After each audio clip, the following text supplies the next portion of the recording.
Isang magandang araw mga kasidling, subukan po nating sagutin ngayon ang napakarami pong katanungan doon sa una nating vlog regarding po sa pagpupunla ng papaya. Okay? Ang number 1 magsimula tayo sa number 5. So, saan po kami located kasi marami pong gustong magtanim o gustong bumili. Okay? Kami po ay ang Visita Seedlings na nandito po sa Arayat, Pampanga. Ngayon, pwede po kayong mag-walk-in para po bumili. And kung nagdi-deliver kami, yes, nagdi-deliver kami, pero by volume po. At pwede po maging free delivery. Depende po yan sa volume. Pwede rin po kami mag-charge ng delivery fee. Kung depende, may volume pa rin po yun at depende rin po sa layo. So, yun po ang ating location. Ngayon, isa pa sa katanungan ay kung saan daw po nakakabili ng buto ng papaya. Kami po ay dealer po ng Known You Seeds Philippines. So, doon kami kumukuha, naka-direct po kami kumukuha sa company. So, sigurado pong legit po yung amin pong tinatanim at binibenta na buto at punla. Kung gusto niyo naman po, pwede rin po kayong naka-direct doon. Naka-locate po sila sa may, ngayon po nasa Tarlac na po sila. Sa may Paraiso, Tarlac City yan. Ang kanilang pong office ngayon. Ngayon, saan po kayo pa pwedeng bumili? Dahil napakalayo naman po natin. Pwede ako mag-ship through LBC ng seeds. Pero kung gusto niyo pong bumili, marami po na po tayong mga, pwede po kayong bumili sa inyong mga agri-supply, no? So, mas legit din po yun, lalo kung malalaki pong agri-supply. Ayan, ang isa pa po pinakamadali ay through online mga apps. Ayan, may mga available po dyan. Pero mag-ingat na lang po kayo kasi napadami pong peke dyan. So, siguraduhin nyo na lang po na legit po ang inyong online supplier. So, another question ay kung magkano ang seeds, magkano ang punla. Okay? As of now po, November 2025, ang seeds po natin na 10 grams, yun lang po yung alam kong price kasi yun lang po yung binibili ko para po sa ating farm. Ang seeds po ay nagkakahalaga na ngayon ng I think more than 4,800 at meron po siyang 700 plus na buto at 10 grams po yan. So kung sa mga online shopping, baka mas mahal, I'm not so sure. Tapos yung punla po natin ay sa ngayon po 40 pesos. Yung mga ganitong size, ito pwede na po yan. No? May mga gusto pong magtanim ng ganito kaliliit. So lalo na po yung mga talagang mga nagpapapaya or nagpa-farm ng papaya. Mas prefer nila yung ganitong size. Pero mas marami pong bumibili sa atin yung malalaki na. So doble yung yung height niya. Mas gusto nila yon, tsaka mas matibay na po yung pinakapuno niya. No? Pero kapag marunong ang nagtatanim, ganito lang, gusto nila yan. Or even ganitong size. Yan. Gusto nila yan kasi mas mabilis po nilang mapapabulas sa pagkapag sa nakadirect na po sa lupa. So yun yung price as of November 2025. Another question po is kung gaano daw po katagal binababad yung seeds. Okay, dun sa una po nating tutorial ay binababad po natin ang seeds sa malinis na tubig, sa malinis na lagayan, for overnight lang po. Overnight, o mga 12 hours, pwede na yan.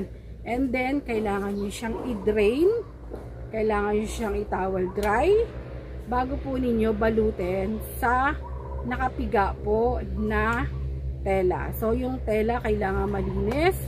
And then, saka natin lalagyan ng plastic para mas sealed po yung moisture.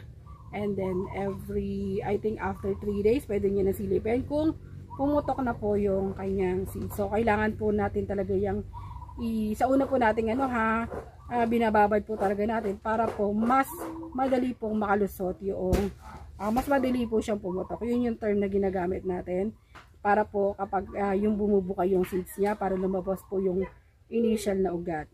So, kaya natin po siya binababad para po malambot yung seed coat, no? nakakatulong po yun.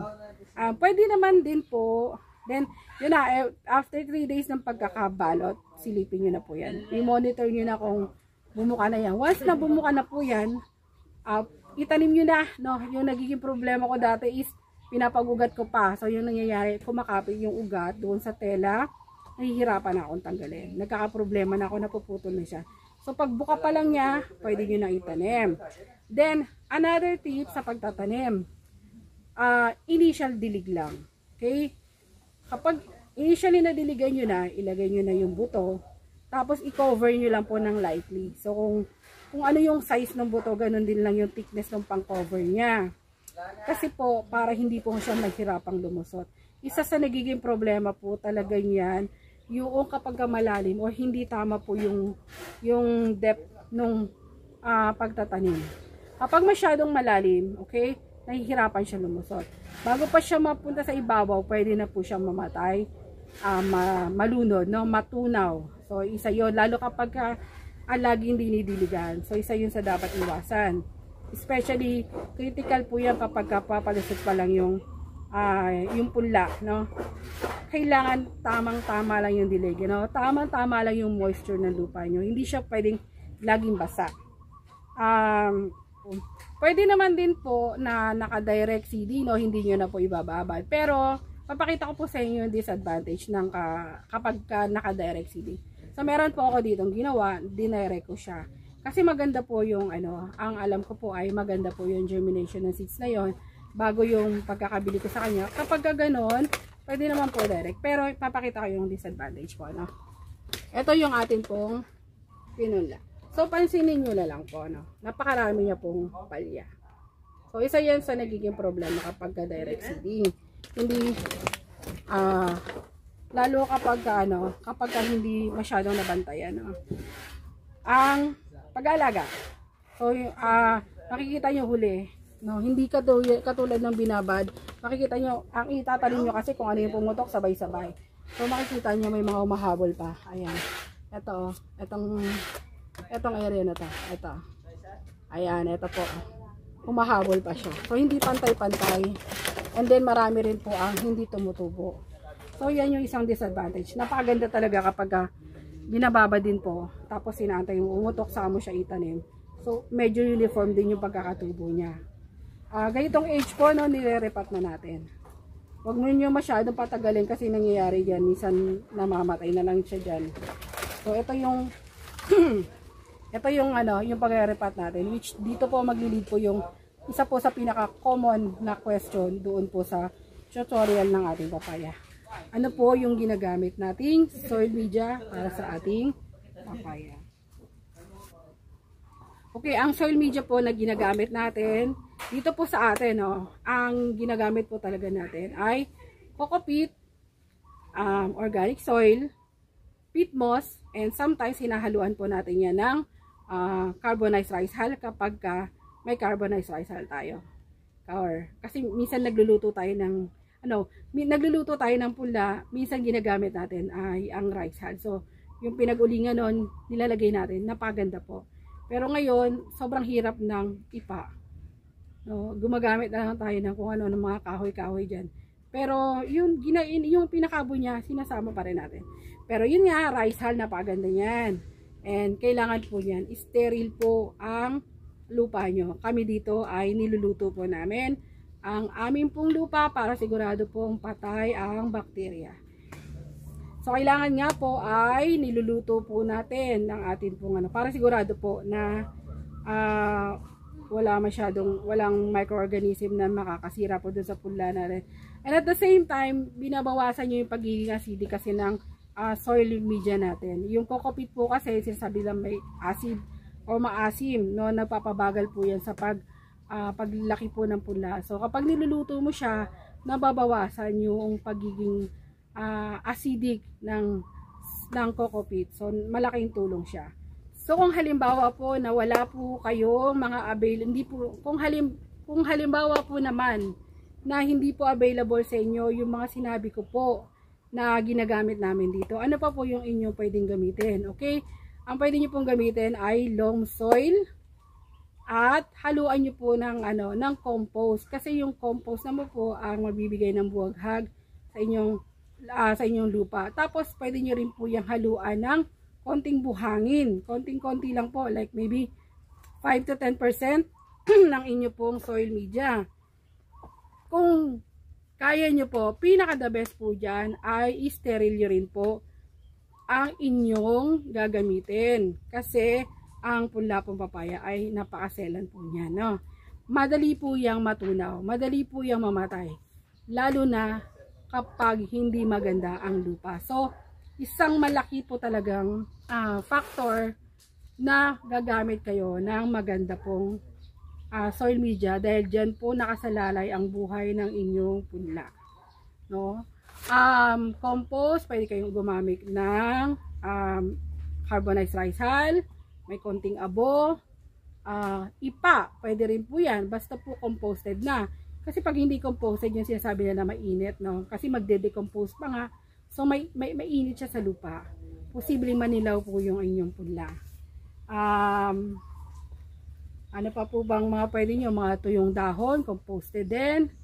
Mga dayami, composted din.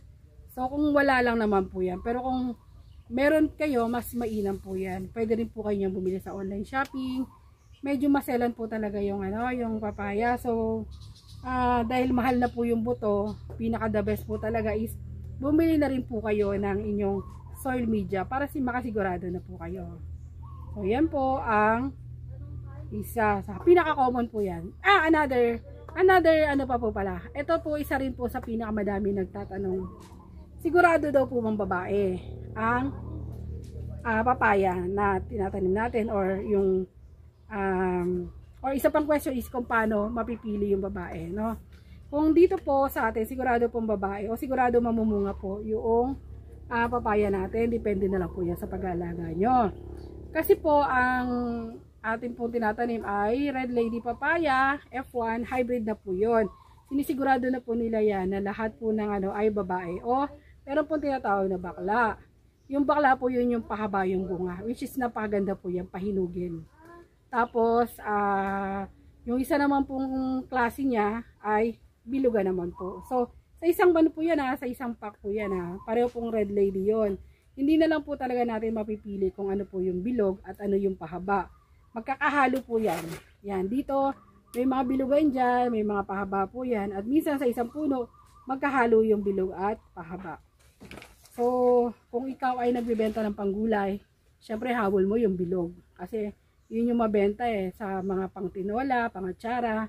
Ngayon kung pahinugi naman, gusto ng mga niyan, yung pahaba naman. Kasi makapal yung balat niya, makapal yung laman niya, tapos matamis po siya. Kaya lang, doon tayo nagkakaproblema kung paano mo pipiliin yung pahaba at pabilog. So, hindi natin alam. Ngayon, doon po sa nagtatanong kung halimbawa po yung prutas na kinain nila may buto, tapos itatanim nila, paano malalaman yung babae at lalaki doon, kung ano mga, hindi ko po alam. Hindi ako, hindi ko yan expertise na malaman kung alin ang babae at alin po ang hindi namumunga. Pero alam nyo, meron ako natuklasan. Ang Red Lady Papaya, meron kaming parang alam mo, minsan kakain ka, kaya minsan nalalaglag po yung buto, no, galing dun sa tanim nyo. Kapag tumubo yan, alam nyo po meron kami isang area yan, tumubo siya, yung niya, tapos hanggang sa nakapamunga, halos lahat po ng tumubo sa paligid ay namunga at napakagaganda pa po ng So yung second generation ang ganda ng resulta. Ang ganda pa rin po ng tubo ng second generation ng Red Lady. So pero pagka ganun po, mawawalan po kami ng income kasi magsa second generation kayo. Joke lang, okay lang po yun. Pwede nyo rin po experiment yun, tignan nyo. Ang ganda po ng niya, ang ganda, ang haba po ng, parang mas mahaba pa yung naging bunga niya kumpara dun sa F1. So, pero para makasigurado kayo mga kasidlings, mag F1 na kayo, no? Bumili kayo or magtanim kayo. So, medyo mahirap lang talaga ang pagpupula. Marami talagang failure niya. Hindi ko kayo dinidiscourage, pero kung magta-try kayo, makakaranas po talaga kayo ng marami problema. Kailangan nyo po ng greenhouse. Yes, para po sa inyong pagpupunla ng Red Lady. Meron naman din pong hindi na kailangan ng greenhouse. Basta po tag-init. No? Huwag tag-ulan. At siguraduhin nyo na well-draining talaga. Isa pa po pala yung sasabihin ko, well-draining soil. Ito yung ano natin, no, seedling bag natin. Alam nyo po, ayan o, binutasan ko pa. Oh. Yun o, para sigurado po na nalulusot. Ito, ayan, binutasan ko pa po. Well-draining. Hindi siya pwedeng nakababad sa tubig. Ayaw po niya. Madali po siyang malusaw, madali po siyang manilaw. So, ayaw mga kasidling, yun lang po muna yung sa video na to, yung mga kasagutan po sa maraming katanungan, no? Common question. Ngayon, kung meron pa po kayong mga iba pang tanong, i-shoot nyo lang po sa comment section at susubukan po din natin tutorial po para dyan sagutin po ang inyong mga katanungan. Ayan, hanggang sa susunod, mga kasidling, paalam.